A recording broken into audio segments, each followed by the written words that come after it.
Hello and welcome to filler form. So कैसे सब लोग, आई होप सब ठीक होंगे, सब बढ़िया होंगे। So welcome in today's class. My name is Muddassir Amin. I am presenting here MCQ series regarding paper 1 UGC NET JRF. Okay, so आज का जो एमसीक्यू सीरीज रहेगा वो प्रीवियस ईयर क्वेश्चंस रहेंगे। Okay, so good afternoon everyone.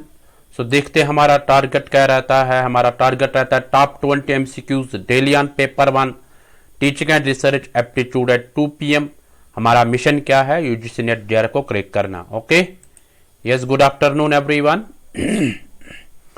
So ये जो 2 PM का जो क्लास होता है इसमें एमसीक्यूज होते हैं, है ना, आपके पूरे कंसेप्ट क्लियर होते हैं। सो जो भी क्वेश्चंस रिपीट हुए होते हैं या जो भी क्वेश्चंस मतलब थोड़ा सा डिफिकल्टी लेवल के होते हैं उनको हम प्रेजेंट करते हैं यहाँ पे। ठीक है, सो इसको आप मिस मत करिएगा। अगर आपने इसको मिस किया तो आपने बहुत कुछ खो दिया। ओके, सो आप डेली इसको अटेंड कर लीजिएगा। डेली होता है ये एमसी क्लास, 2 बजे होता है। ठीक है, यस। सो ये कुछ और क्लासेस होते हैं फिलर फॉर्म के प्लेटफॉर्म पे, आप इनका लाभ लीजिएगा। ठीक है, सो आप अपने फ्रेंड्स के साथ शेयर कर लो। ठीक है, so they will also join in this session. So आप सब शेयर कर लो। ठीक है, मैं भी शेयर करके रखूंगा। सो जो शेयर करेगा वो थम्स अप करेगा, then we will begin our today's MCQ series. Very good, yes, good afternoon everyone.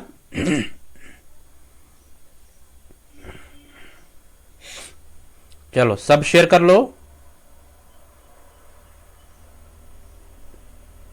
थोड़ा सा रुकते हैं, देखते हैं कितने और जुड़ जाएंगे हमारे साथ, है ना।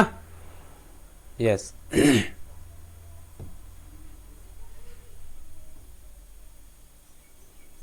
वेरी गुड, बहुत अच्छा।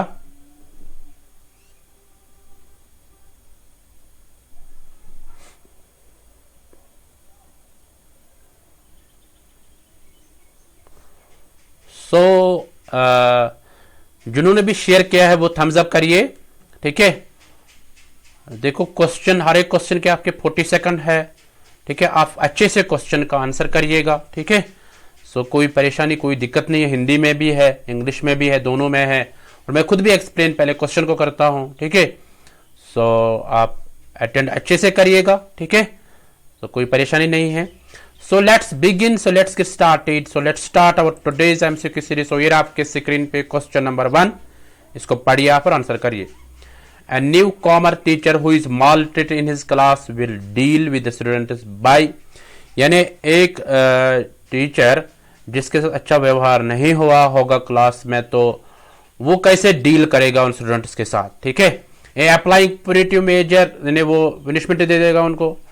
B improving his qualities and expressing it before them in a good way, तो वो अपनी क्वालिटीज को बढ़ावा दे देगा और एक्सप्रेस करेगा अपने स्टूडेंट्स के सामने। C I changing his class after consultation, वो चेंज करेगा क्लास आफ्टर कंसल्टेशन। ठीक है, giving them a threat of expulsion, तो उनको वो मतलब थ्रेट दे देगा कि आपको मैं वो करूंगा, आपको मैं ये करूंगा। ठीक है, हाँ।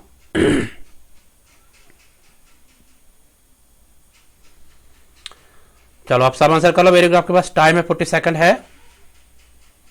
देखो एक न्यू कमर टीचर है, इन्हें नया नया टीचर है, उसको माल ट्रीट किया गया। माल ट्रीट मतलब कि उसको ट्रीट क्रूअली किया गया, यानी नॉन वायलेंस के साथ हुई है। ठीक है, हाँ। तो मतलब उसको क्रूअली ट्रीट किया गया है क्लास में, तो अब वो अपने स्टूडेंट्स के साथ कैसे डील करेगा। ठीक है, वो टीचर जो नया टीचर है माल ट्रीट। सो आप सब आंसर कर लो। वेरी गुड, सबको आंसर आना चाहिए।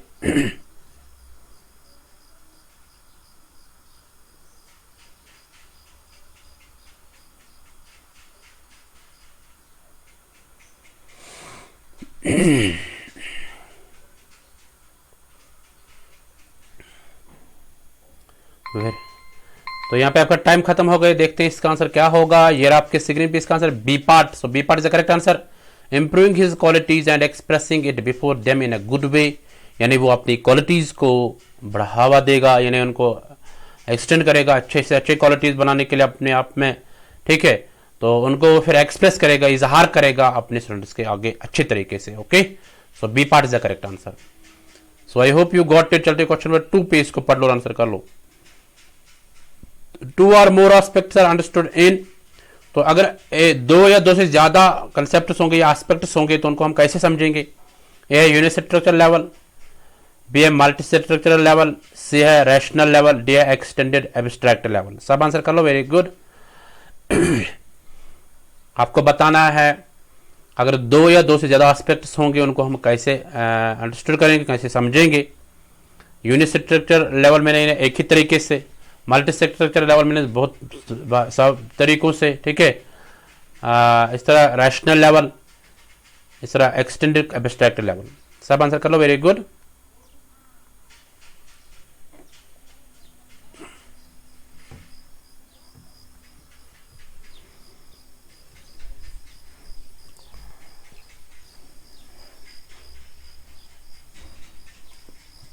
देखो अच्छे से आंसर कर लो आप। कोई परेशानी नहीं है, जिसको मेरा भी समझ में नहीं आता, इंग्लिश में भी है, हिंदी में भी, आप क्वेश्चन को अच्छे से पढ़ लो और आंसर कर लो। तो यहाँ पे आपका टाइम खत्म हो गया। देखते हैं इसका आंसर क्या होगा। B part is the correct answer, multi structure level. देखो 2 या 2 से ज्यादा एस्पेक्ट्स होंगे तो उनको हम समझेंगे डिफरेंट तरीके से, है ना। एक ही तरीका उनमें हम नहीं अपना सकते हैं, ठीक है। यस। तो चलते हैं क्वेश्चन नंबर 3 पे, आप इसको पढ़ लो, आंसर कर लो। Authoritarian model is more suitable for, जो अथॉरिटेरियन मॉडल है उसको हम मतलब किस पे ज्यादा फोकस करते हैं, इन्हें कैसे यूज करेंगे? कॉन्फिडेंस आ जाएगी उससे, डिसिप्लिन, अचीवमेंट, इंप्रूवमेंट। सब आंसर कर लो, वेरी गुड। अथॉरिटेरियन मॉडल जो है ये ज्यादा सुटेबल है, ठीक है, ये बताना आपको।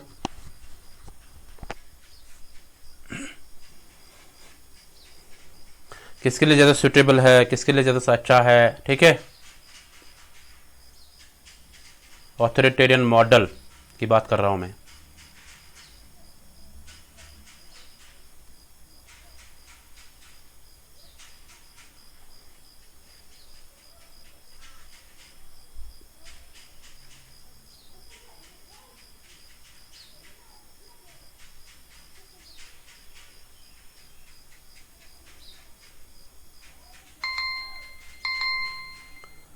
सो देखते हैं इसका आंसर क्या होगा। यार आपके स्क्रीन पे इसका answer B part. So B part क्या है? डिसिप्लिन। ऑथोरिटेरियन मॉडल जो है ये ज्यादा सुटेबल है किसके लिए? डिसिप्लिन के लिए। Okay, so I hope you got it about this. चलते क्वेश्चन नंबर 4 पे, इसको पढ़ लो और आंसर कर लो। देखो अगर इसकी बात करेंगे, इन्हें डिसकॉन्फिडेंस के लिए नहीं होता है। ऑथोरिटेरियन का मतलब अगर किसी जगह डिसिप्लिन, इनडिसिप्लिन क्रिएट होता है, जैसे हमारा यहाँ कभी कभार इनडिसिप्लिन क्रिएट होता है लाइव चैट में, है ना। मतलब लाइव चैट में इनडिसिप्लिन क्रिएट होता है तो हम अथॉरिटेरियन रोल में दबाते हैं उस वक्त, ठीक है, हम अथॉरिटेरियन मॉडल यूज करते हैं। ओके, अचीवमेंट के लिए नहीं करेंगे, ठीक है, इंप्रूवमेंट के लिए भी नहीं, तो डिसिप्लिन के लिए अगर इनडिसिप्लिन ज्यादा क्रिएट होगा तो हम अथॉरिटेरियन मॉडल को मतलब यूज कर सकते हैं, अप्लाई कर सकते हैं। ओके, सो क्वेश्चन 4 को पढ़ लो और आंसर कर लो। Where is the first centre institute of vocational education located? पहली जो central institute of vocational education जो है ना, तो वो कहाँ पे लोकेटेड है, किस जगह पे है? ए है भोपाल, बी है मुंबई, सी है कलकत्ता, डी है कोयम्बतूर।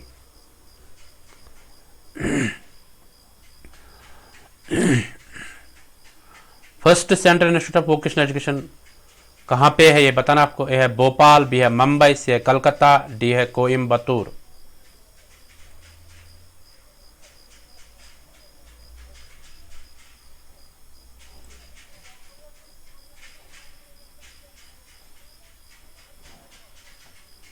बहुत अच्छा, तुरंत आंसर कर लो सब।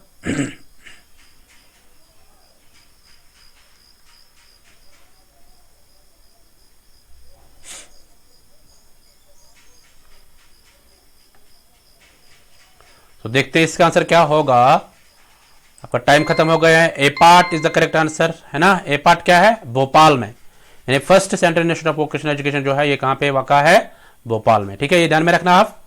सो देखते हैं थोड़ा सा इसके बारे में। The Pandit Sundarlal Sharma central institute of vocational education, तो ये नाम है इसका जो पहली वोकेशनल एजुकेशन इंस्टीट्यूट बना है उसका नाम क्या है? Pandit Sundarlal Sharma central institute of vocational education, PSSCIVE, ये भोपाल में है। ये एक कनेक्शन टू यूनिट है किसका? NCERT का, ठीक है, national council of education research and training. So ये एक ऑटोनोमस ऑर्गेनाइजेशन है, किसके अंडर आते हैं? Ministry of human resource development के अंडर, गवर्नमेंट ऑफ इंडिया का जो। It is established in 1993।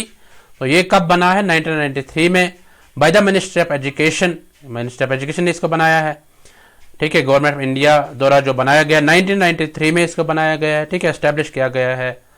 Okay so ये ध्यान में रखना आप। सो ये क्वेश्चन पूछ सकते हैं कब बनाया गया है ये, है ना, ये भी 1993 में, ध्यान में रखना। तो पहले कौन से है ये बताना, Pandit Sundarlal Sharma central institute of vocational education, तो भोपाल में ये लोकेटेड है। ओके सो इसके बारे में क्वेश्चन पूछ सकते हैं, आप ध्यान में रखना इसको। तो चलिए क्वेश्चन 5 पे इसको पढ़ लो और आंसर कर लो। Which of the following is not an objective of formal education? Formal education का कौन सा ऑब्जेक्टिव नहीं है? A self paced learning, B a teacher centered learning, C a learning discipline based content, D a comparing high and low achievers, ठीक है। Yes objective कौन सा नहीं है फॉर्मल एजुकेशन का?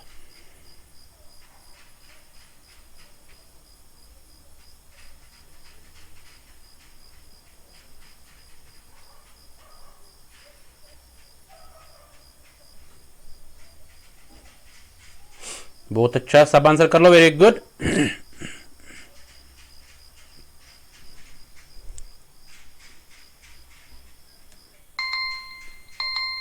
सो देखते हैं इसका आंसर क्या होगा। यार आपके स्क्रीन में इसका आंसर ए पार्ट के सेल्फ पेस्ड लर्निंग, यानी फॉर्मल एजुकेशन का ऑब्जेक्टिव ये नहीं है, सेल्फ पेस्ड लर्निंग नहीं होती है, वो नॉन फॉर्मल का इनफॉर्मल हम बोल सकते हैं, है ना। सेल्फ पेस्ड लर्निंग जो है ये नॉन फॉर्मल का बन सकता है ऑब्जेक्टिव, ठीक है, क्योंकि सेल्फ पेस्ड एडल्ट लर्निंग होती है, ठीक है। हाँ, तो फॉर्मल लर्निंग फॉर्मल एजुकेशन में सेल्फ पेस्ड नहीं हो सकता है। बाकी वैसे टीचर सेंटर लर्निंग हो सकती है, क्योंकि स्कूल में होती है फॉर्मल एजुकेशन, या कॉलेज में यूनिवर्सिटी में होती है, तो टीचर सेंटर्ड हम बोल सकते हैं। लर्निंग डिसिप्लिन बेस्ड कंटेंट है, ठीक है। Comparing high and low achievers, उसमें हम हाई एंड लो अचीवर्स को कंपेयर करते हैं, ठीक है। तो ये ध्यान में रखना आप। सो ये वाला नहीं है। अगर नॉन फॉर्मल का बता सकते हैं तो ये आ जाएगा उसमें, ठीक है। So I hope you got it. चलते क्वेश्चन 6 पे इसको पढ़ लो, आंसर कर लो। गिफ्टेड स्टूडेंट्स क्या है? Non assertive of their needs, B a independent in their judgement, C a independent of teachers, D a introvert in nature. सब answer कर लो, वेरी गुड। गिफ्टेड स्टूडेंट्स क्या होते हैं ये बताना आपको।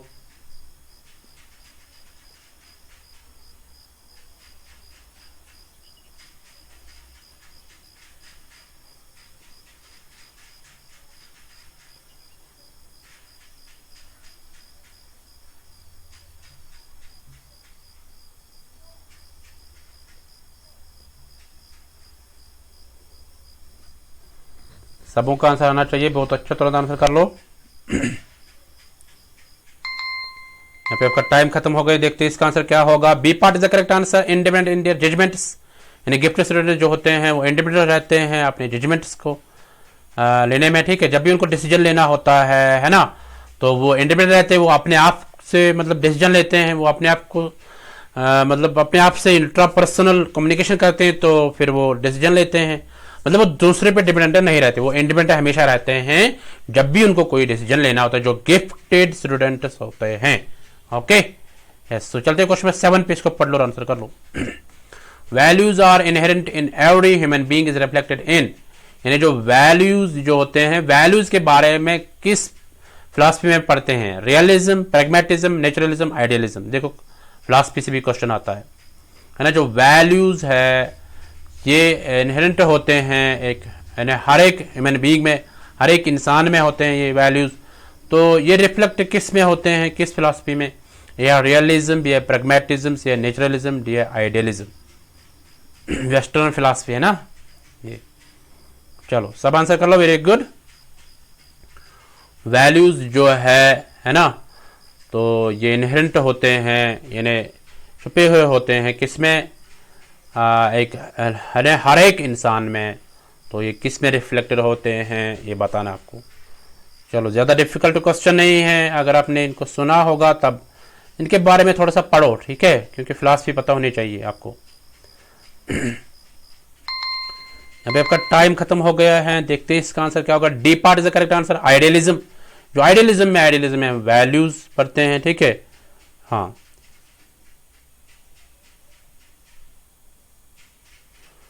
इसमें पढ़ते हैं ट्रुथ, पढ़ते हैं ना, गुडनेस पढ़ते हैं, ब्यूटी पढ़ते हैं हम आइडियलिज्म में, है ना।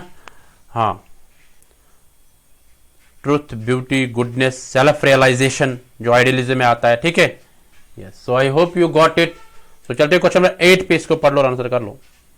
You have been selected in all the 4 professions given below. यानी आपको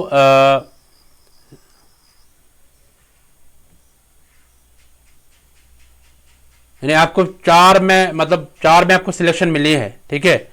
teacher, police, army and bank, तो 4 में आपको सिलेक्शन मिली। Where would you like to go, आप कहां जाना चाहते हो, ठीक है, ये बताना आपको। ए टीचर, क्या आप टीचर पोजीशन में जाना चाहते हो, या पुलिस में जाना चाहते हो, या आर्मी या बैंक में, ठीक है। हाँ, देखो ये भी आपका मतलब मेंटल या कॉमन सेंस चेक करता है, ठीक है, ये क्वेश्चन।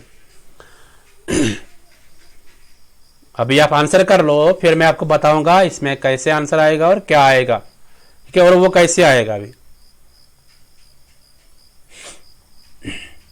आपको सिलेक्ट किया गया है ना 4 में, तो आप 4 में से आप किस में जाना चाहते हो।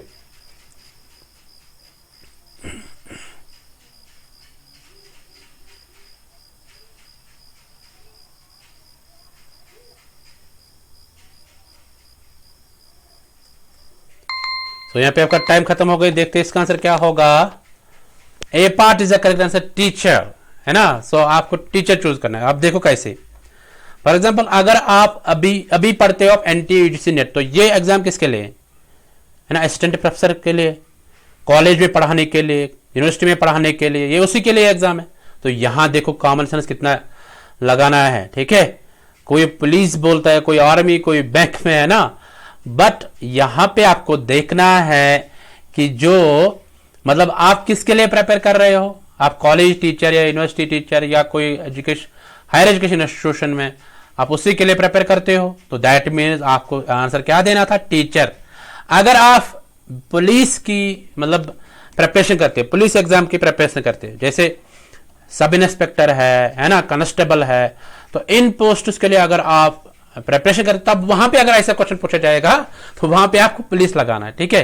इस तरह अगर आप आर्मी जॉब के लिए आप मतलब पढ़ते हो, वहां पे अगर ऐसा क्वेश्चन पूछा जाएगा वहां पे आपको आर्मी देना है, ठीक है। ऐसे बैंक के लिए, बैंक में कोई क्लर्क पोस्ट है, कोई और पोस्ट है, अगर उस एग्जाम के लिए आप प्रिपेयर करते हो, वहां पे अगर ऐसा क्वेश्चन पूछा जाएगा वहां पे आप बैंक का दे दोगे, अंडरस्टैंड। तो यहां पे आपको पूछा गया है एज, मतलब आपको क्या बनना था कि आप किसके लिए पढ़ते हो। आप तो एनटीए यूजीसी नेट के लिए प्रिपरेशन करते हो, ठीक है। तो कोई सेट के लिए करता है, कोई जेआरएफ के लिए करता है, ठीक है।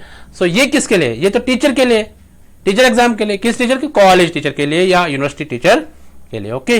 सो तभी यहां पे आपको टीचर देना था, तो मेरा भी यही टीचर, ठीक है।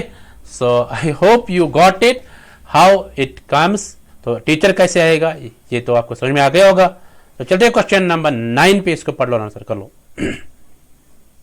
According to materialism the only valid प्रमाणा इज, मेटेरियलिज्म के मुताबिक हमें ओनली एक वैलिड प्रमाणा बताना है, वो कौन सा है। चलो सब आंसर कर लो। वैलिड पैमाना जो है वो कौन सा है अकॉर्डिंग टू मेटीरियलिज्म।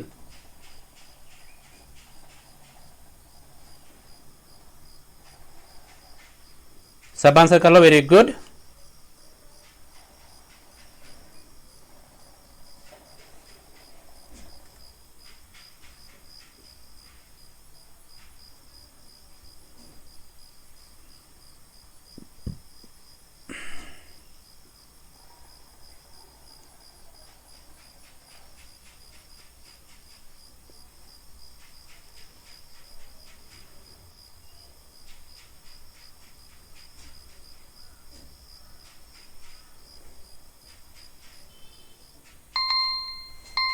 चलो यहाँ पे आपका टाइम खत्म हो गया, देखते हैं इसका आंसर क्या होगा। C part is the answer इसका होगा।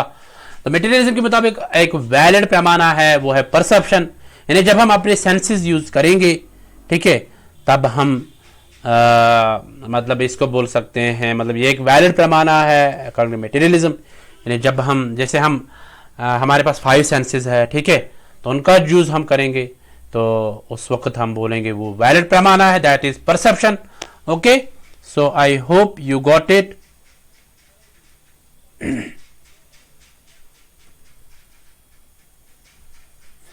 या हम बोलेंगे सेंसरी, आप शॉर्ट में याद रखोगे, sensory experience of the world.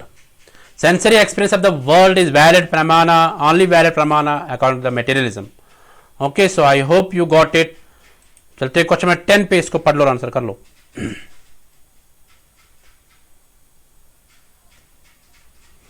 Value that divide the data into 2 equal parts is, यानी वो वैल्यू जो डिवाइड करता है डेटा को 2 इक्वल पार्ट्स में, ठीक है, 2 इक्वल पार्ट्स में जो डिवाइड करता है डेटा को, तो वो कौन सा है?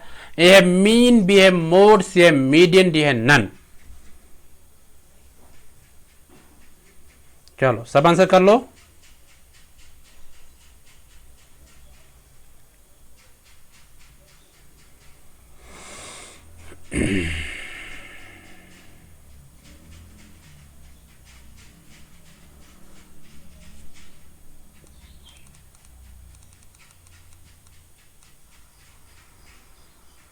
सबों का आंसर आना चाहिए। Very good.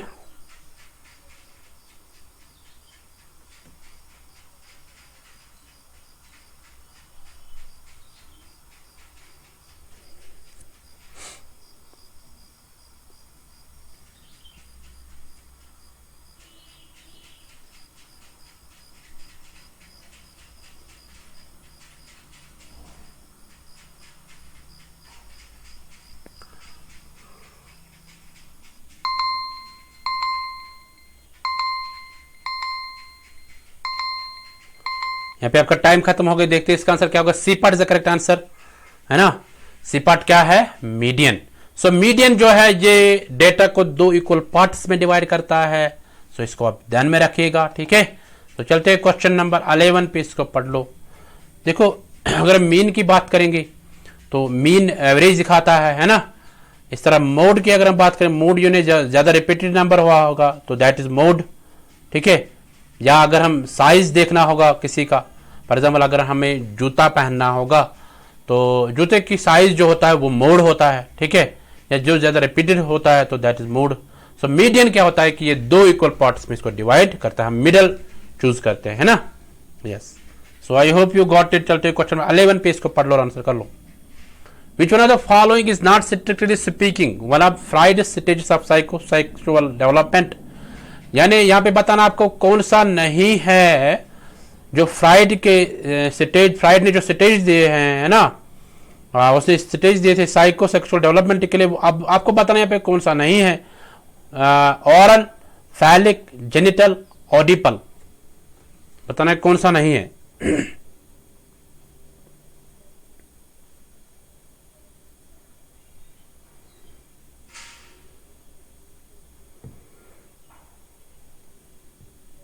वेरी गुड, सब आंसर कर लो, बहुत अच्छा।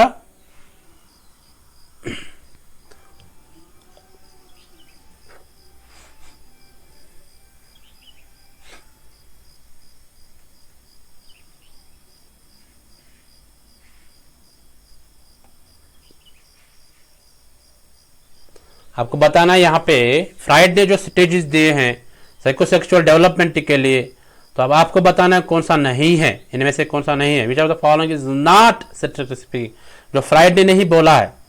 यहाँ पे आपका टाइम खत्म हो गया है, थोड़ा सा और रुकते हैं। आप सब आंसर कर लो, वेरी गुड, सबको आंसर आना चाहिए। सो देखते हैं इसका आंसर क्या होगा। D part is the correct answer, audible, audible नहीं है। ऑरल है, फैलिक है, जेनिटल है ना, ऑडिपल नहीं है। Okay, so I hope you got it. चलते क्वेश्चन नंबर 12 पे, इसको पढ़ लो आप और आंसर कर लो। The supply type test item is, यानी जो सप्लाई टाइप टेस्ट आइटम है तो वो कौन से हैं? A MCQ items, B A matching items, C true false items, D A completion items. सब आंसर कर लो, वेरी गुड।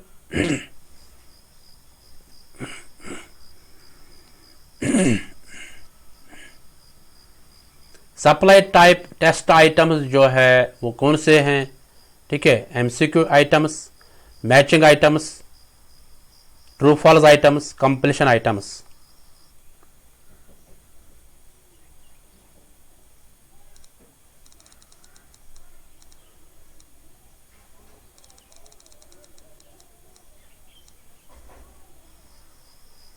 बहुत अच्छा, तुरंत आंसर कर लो सब। आपके पास टाइम है, देखो 40 सेकंड आपको अब पता चलता है कितना होता है, ये बहुत होते हैं, 40 सेकंड होते हैं बहुत, ठीक है।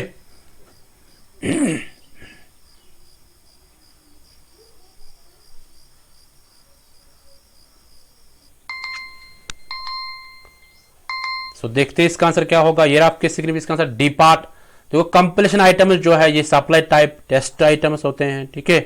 हाँ, जैसे कंप्लीशन आइटम्स का मतलब क्या है, फॉर एग्जांपल आधा सेंटेंस में, मतलब एक मतलब सेंटेंस होता है, पूरा सेंटेंस नहीं होता, आधा होता है, फिर उसमें 2-3 वर्ड्स और लगाने पड़ते हैं, ठीक है। सो दैट इज कंप्लीशन आइटम्स, ठीक है। मतलब पूरा नहीं दिया होता है, उसमें 2-3 लेटर या वर्ड्स डालने पड़ते हैं, या एक वर्ड डालना पड़ता है, 2 या 3 या 4 भी कभी कभार होते हैं। तो ऐसे उसको हम बोलेंगे कंप्लीशन आइटम, या बोलेंगे सप्लाई टाइप टेस्ट आइटम, ठीक है। हाँ, सप्लाई टाइप टेस्ट आइटम, तो उसको कंप्लीशन आइटम बोलते हैं। I hope you got. चलते क्वेश्चन 13 पे इसको पढ़ लो, आंसर कर लो। The Charvakas have challenged the validity of, Charvakas जो है उन्होंने चैलेंज किया किसकी वैलिडिटी को। ए है इन्फ्रेंस, बी है स्क्रिप्चर्स, सी है both A and B, D है नन ऑफ दीज। सब आंसर कर लो, वेरी गुड।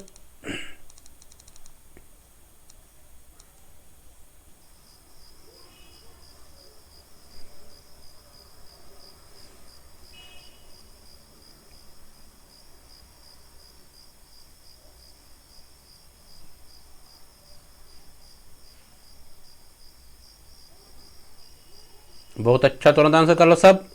चरवाका जो है चैलेंज किया वैलिडिटी, किस वैलिडिटी को, ये बताना आपको।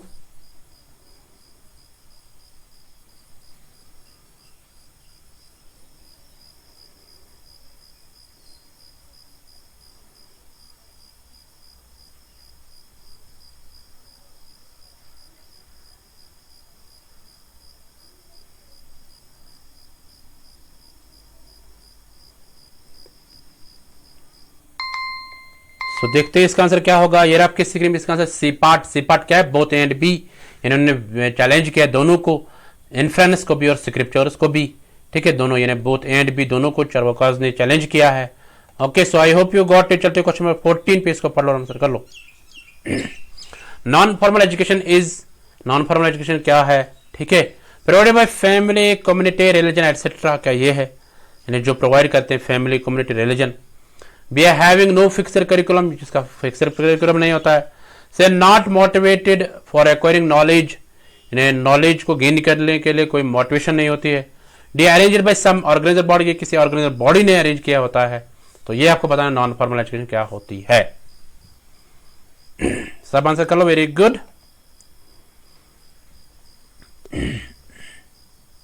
बहुत अच्छा, ऐसे आंसर कर लो, आप तो अच्छे बच्चे हैं ना। हाँ,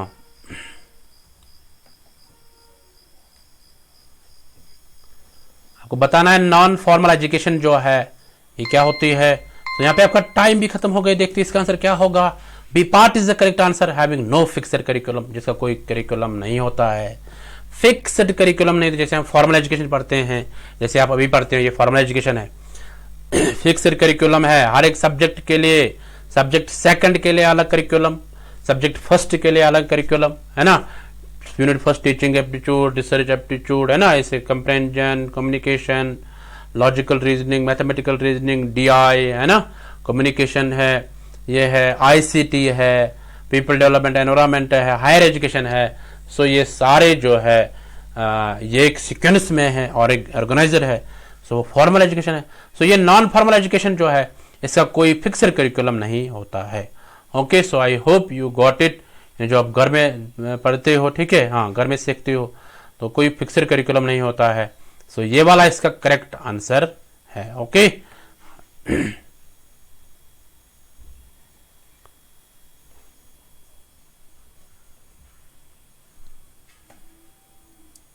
तो चलते क्वेश्चन 15 पे, इसको पढ़ लो और आंसर कर लो।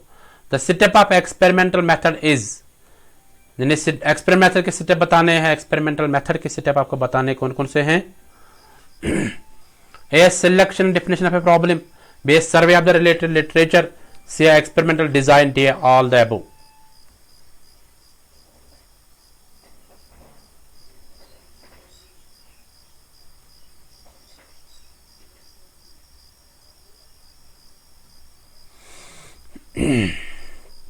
एक्सपेरिमेंटल मेथड के सेटअप्स आपको बताने हैं कौन कौन से हैं।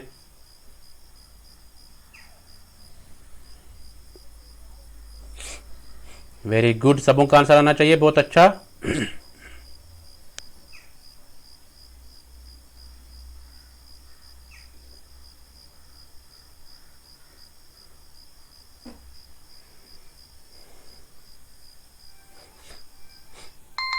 यहाँ पे आपका टाइम खत्म हो गया, देखते हैं इसका आंसर क्या होगा। D part is the correct answer. D part क्या है? ऑल द अबव, यानी सारे ये स्टेप्स है एक्सपेरिमेंटल रिसर्च के। एक्सपेरिमेंट मेथड के एक्सपेरिमेंटल मेथड जो है उसमें पहला आता है selection and definition of problem, उसमें survey of the related literature से एक्सपेरिमेंटल डिजाइन, है ना।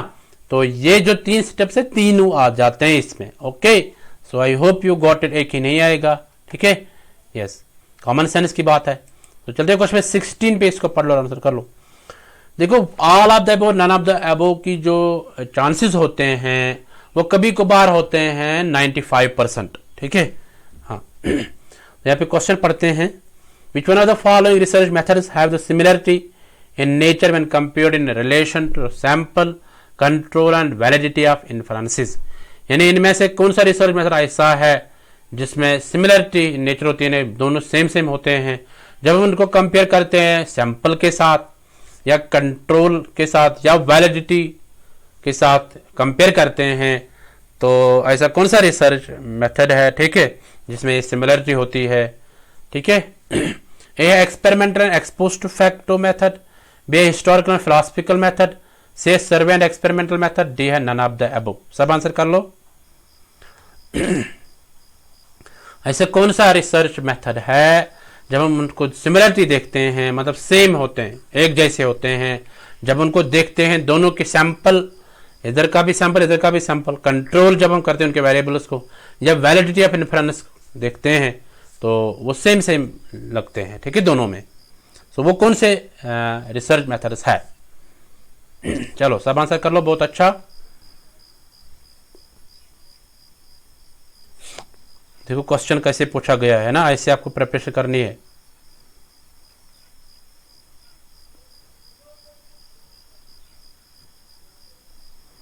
वेरी गुड, सब आंसर कर लो, बहुत अच्छा।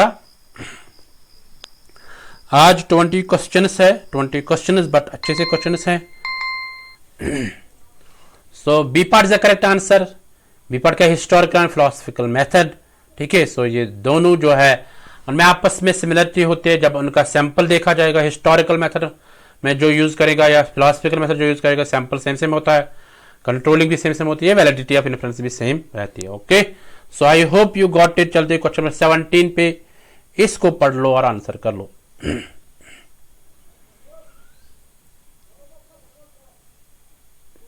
क्वेश्चन नंबर 17 क्या कहता है?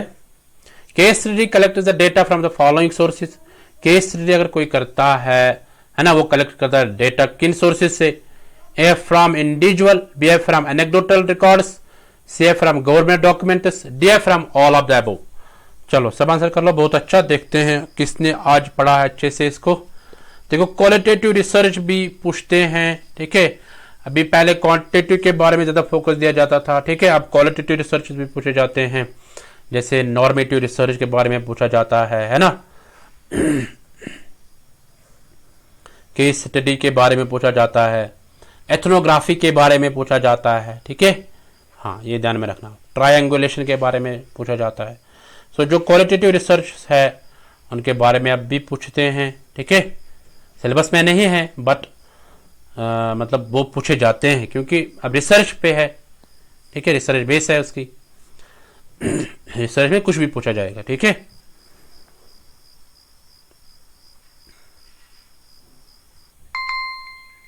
सो देखते हैं इसका आंसर क्या होगा। D part is the correct answer from all the above.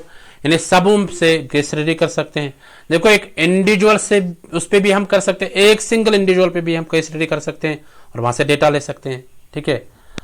फिर हम एनेक्डोटल रिकॉर्ड्स, यानी जो रिकॉर्ड्स होते हैं, पुराने रिकॉर्ड्स होते हैं, ठीक है, एंशिएंट रिकॉर्ड्स होते हैं, पुराने रिकॉर्ड्स होते हैं, उनसे भी हम डेटा ले सकते हैं। गवर्नमेंट डॉक्यूमेंट जो होते हैं, है ना, सेंसस के डॉक्यूमेंट्स है, बाकी डॉक्यूमेंट जो होते हैं ऑफिस में होते हैं, वहां से हम डेटा ले सकते हैं। Okay, so from all the above, जो सारे ये है, इनसे हम क्या ले सकते हैं, डेटा ले सकते हैं, कलेक्ट कर सकते डेटा केस स्टडी के लिए। Okay, so I hope you got it. चलते क्वेश्चन नंबर 18 पे इसको पढ़ लो और आंसर कर लो।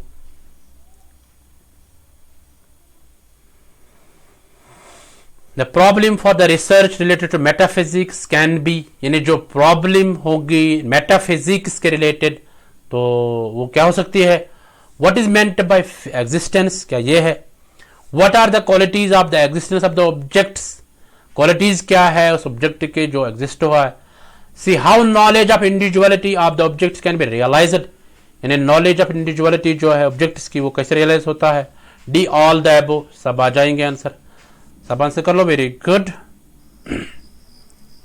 बहुत अच्छा, तुरंत आंसर कर लो। मेटाफिजिक्स के बारे में बताना है, अगर आपने मेटाफिजिक्स पढ़ी होगी अब आपको पता चलेगा, ठीक है।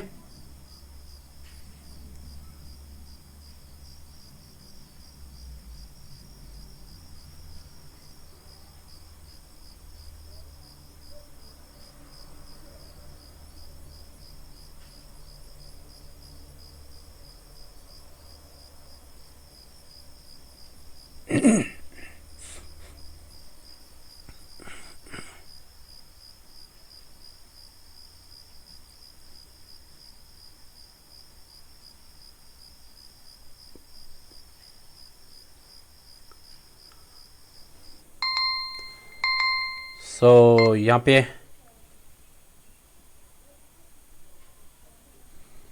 देखते हैं इसका आंसर क्या होगा। यहाँ पे आपका टाइम खत्म हो गया। D part is the correct answer, all the above, यानी सारे आ जाएंगे इसके आंसर। What is meant by existence, what are the qualities of the existence of the objects, ठीक है।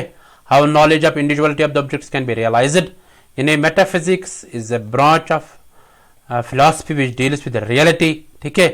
तो रियलिटी के साथ वो डील करती है मेटाफिजिक्स, ठीक है। तो एग्जिस्टेंस के बारे में अगर हम बोलेंगे कि what is real, what is reality, ठीक है। हाँ, एग्जिस्ट, कौन चीज एग्जिस्ट है, क्यों एग्जिस्टेड है, ठीक है, इसके बारे में जानना, यानी वजूद में क्यों है, और ये मोबाइल वजूद में क्यों है, ऐसे बाकी पेन वजूद में क्यों है, इनकी एग्जिस्टेंस क्या है, ठीक है। तो ये सारा मेटाफिजिक्स बताता है। Okay, so what is the ultimate reality, ठीक है। सो ये मेटाफिजिक्स, मेटा मीन्स बियॉन्ड, है ना, बियॉन्ड नेचर जाता है, बियॉन्ड नेचर जाता है, यानी जो ये दुनिया आया है इसको किसने बनाया है, एग्जिस्ट कैसे हुआ है, सो ये सारा मेटाफिजिक्स स्टडी करता है। ओके, सो ये सारे इसके करेक्ट आंसर है। चलते क्वेश्चन नंबर 19 पे, इसको पढ़ लो और आंसर कर लो। The characteristic of survey method is, जो सर्वे मेथड का करेक्टरिस्टिक बताना आपको कौन सा है, A to solve the problems at local level, B to enhance the body of knowledge, C to solve the present problems, D all the above, सब answer कर लो, वेरी गुड। सर्वे मेथड के characteristic आपको बताने हैं, कौन से हैं,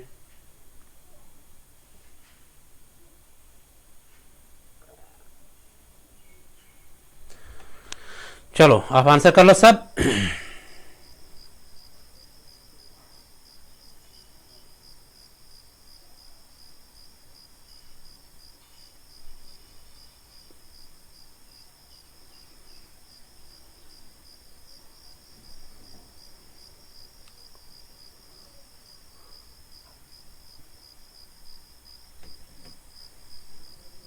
कैरेक्टरिस्टिक ऑफ सर्वे मेथड वो बताने आपको कौन कौन से हैं, है ना।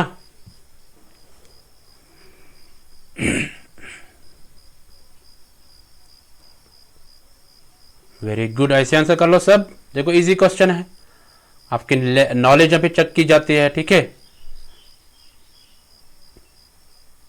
किसने कितना पढ़ा है उतना चेक किया जाता है। तो देखते हैं इसका आंसर क्या होगा। ये आपके सिग्निफिकेंट, इसका आंसर डी पार्ट। तो D part is correct, all the above, ये सारे करेक्ट आंसर है। देखो मैंने बोला है ऑल द अबव या नन ऑफ द अबव जो है कभी कभार उनके 95% चांसेस होते हैं, ठीक है, ये लिख लो। सो सर्वे मेथड के करेक्टरिस्टिक्स क्या है? To solve the problem at local level, local level पे जो प्रॉब्लम होगी उसको सॉल्व करना। We have to enhance the body of knowledge, यानी नॉलेज को बढ़ावा देना। To solve the present problems, जो प्रेजेंट प्रॉब्लम्स होते हैं उनको सॉल्व करना, ठीक है, सोसाइटी में जो प्रेजेंट प्रॉब्लम होगी उसको सॉल्व करना। So that is also the characteristics of survey method. तो survey method is actually a type of descriptive research, okay. So descriptive method जो है उसमें प्रेजेंट की बात की जाएगी, तो सर्वे में भी हम प्रेजेंट की बात करते हैं। So all the above is the correct answer. तो चलते क्वेश्चन नंबर 20 पे, इसको पढ़ लो और आंसर कर लो। The steps of historical research method, और यानी आपको बताना है यहाँ पे हिस्टोरिकल मेथड के स्टेप्स कौन से हैं। चलो सब आंसर कर लो, वेरी गुड।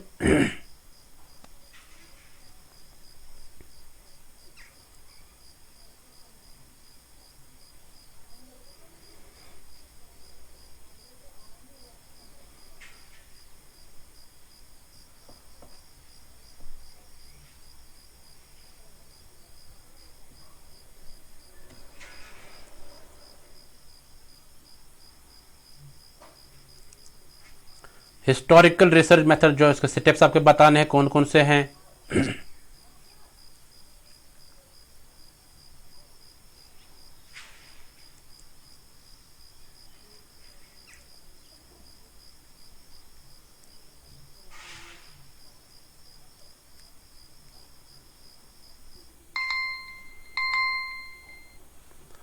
सो देखते हैं, आपको टाइम खत्म हो गए, देखते हैं इसका आंसर क्या होगा। D part is the correct answer, all the above is the correct answer.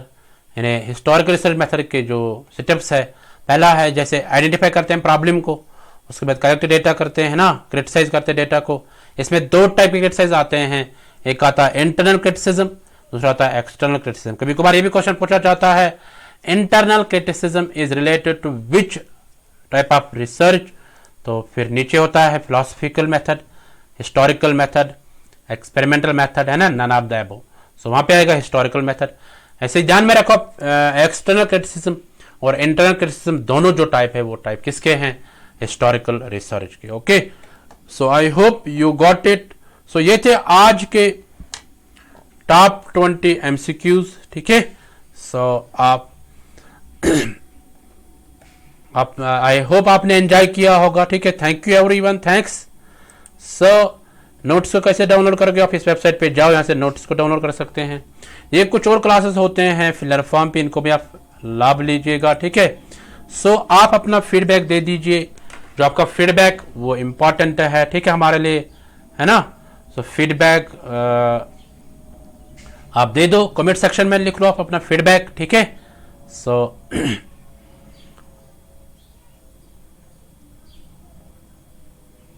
देखो बहुत कम स्टूडेंट्स फीडबैक देते हैं, है ना। अब मैं नाम नहीं ले लूँगा कौन कौन, अब नेक्स्ट टाइम कल के क्लास में अब मैं नाम ले लूँगा कौन कौन देता है। आज मैं देखूँगा कि कौन कमेंट करता है, कल मैं बताऊँगा कौन कमेंट करता है। आज मैं नहीं बताऊँगा, आज तो कल मैं बताऊँगा, ठीक है।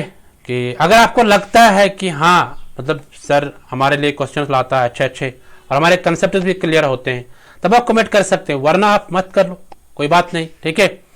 सो ये 2 PM का जो क्लास होता है इसको आप मिस मत करिएगा, एक MCQ क्लास रहता है, ठीक है। यस, सो इसमें पूरे कंसेप्ट सब क्लियर होते हैं, ठीक है। सो आपका कोई प्रश्न होगा, कोई क्वेश्चन होगा, है ना, जिसका भी जो क्वेश्चन होगा वो कमेंट सेक्शन में लिख लो, उसको मैं एड्रेस कर लूँगा, उसको मैं हम अटेंड कर लेंगे, ठीक है। सो जो भी क्वेश्चन होंगे वो आप लिख लो कमेंट सेक्शन में, तो उसको हम एड्रेस कर लेंगे, okay. So thank you everyone, मिलते हैं नेक्स्ट MCQ सीरीज में, तब तक के लिए tata, bye bye, take care.